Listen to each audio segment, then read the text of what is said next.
C'est la marinade pour poulet que ma grand-mère me supplie de lui apprendre.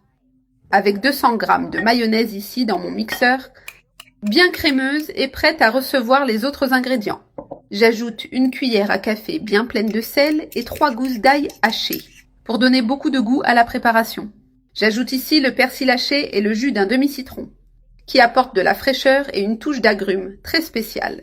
Cette marinade sert à assaisonner le poulet, mais aussi d'autres viandes. Maintenant, je vais couvrir et bien mixer ces ingrédients, jusqu'à obtenir un mélange bien homogène.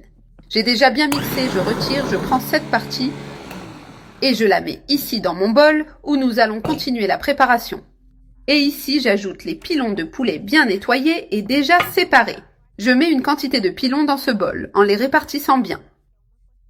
La quantité est selon ton goût. Dans mon cas, j'utilise 2 kg de pilons de poulet et je les ajoute tous comme ça, pour qu'ils soient bien couverts de marinade. Nous allons assaisonner ces pilons d'une façon à ce qu'ils soient délicieux, juteux et très parfumés. Et c'est chez toi, tu vas adorer, c'est une option simple et pleine de goût. Cette marinade rend la viande délicieuse avec une touche spéciale à chaque bouchée. Je mets encore au centre, comme ça on organise bien les pilons, en les répartissant de manière uniforme. Maintenant, je prends notre marinade et je l'ajoute ici en couvrant bien toutes les pièces, pour que la marinade pénètre bien dans tous les pilons de façon égale, sans laisser de partie, sans goût.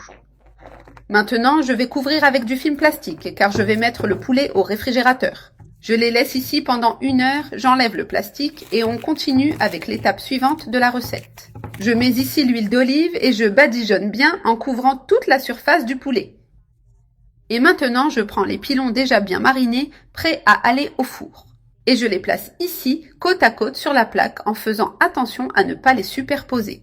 Et regarde quelle merveille! Prépare ces pilons avec cette marinade qui transforme n'importe quel repas. Ils sont délicieux, avec la peau dorée et l'intérieur bien tendre. Maintenant, je mets les pommes de terre ici au centre pour qu'elles cuisent avec le poulet et absorbent tout le goût. J'ajoute aussi du bacon qui est délicieux et donne une touche encore plus irrésistible. Je répartis les morceaux de bacon sur le poulet en les distribuant bien. La quantité est selon ton goût, mais plus tu en mets, plus le plat est savoureux. Moi je l'ai coupé comme ça, mais tu peux le couper de la taille que tu préfères selon ton goût. Répartis bien tout le bacon dessus pour qu'il cuise avec le poulet et libère toute sa saveur. Maintenant, je couvre avec du papier aluminium pour concentrer la chaleur et garder le tout bien juteux. Je ferme bien la plaque pour que la vapeur ne s'échappe pas pendant la cuisson. Le papier aluminium aide le poulet à cuire plus vite. Ça reste ce poulet bien juteux, délicieux.